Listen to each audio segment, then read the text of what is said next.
France dans tous ses états, l'humeur de Perico. Eh bien, nous étions à Davos avec le président de la République française qui avait des échanges un petit peu aigre-doux avec des révélations de textos avec le président Trump. Et puis, on a passé un peu de côté une déclaration, j'allais dire, phénoménale de Madame Ursula von der Leyen, présidente de la Commission européenne, qui nous dit ceci. Et juste après Davos, le week-end prochain, je m'envolerai pour l'Inde. Il y a encore du travail, mais nous sommes sur la voie d'un accord de libre-échange historique.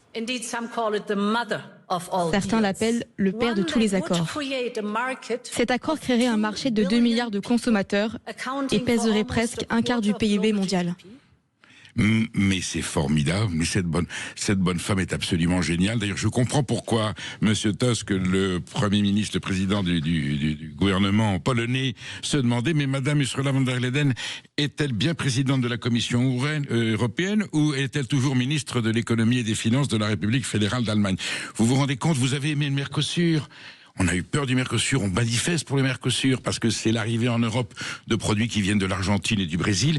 Mais là, mais c'est beaucoup mieux, on va ouvrir le marché européen à 2 milliards d'Indiens. Je donne juste un chiffre éloquent. L'écart entre les salaires moyens en Inde, il va de 280 à 400 euros. Vous voyez, ils sont très très bien payés.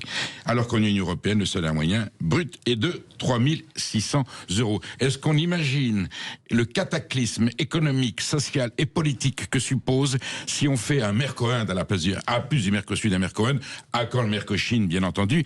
C'est-à-dire que c'est la mort de l'Europe. Nous ne savions pas que Madame Ursula von der Leyen avait été mandatée, peut-être par les États-Unis, peut-être par une forme de globalisation générale pour détruire l'Europe. En tout cas, là, si vraiment elle passe à l'acte et si les États européens, c'est à se demander si elle les a consultés.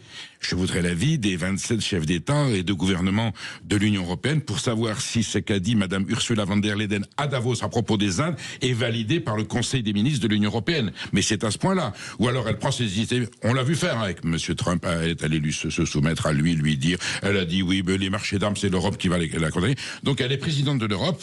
Elle dépasse le Parlement européen. Elle dépasse les gouvernements. Je pense que cette information que nous révélons presque un petit peu pour en exclusivité, mais nous sommes le premier à la débattre sur Sud Radio, ne manquera pas de défrayer la chronique. Bien entendu, appelez-nous, chers auditeurs, là-dessus.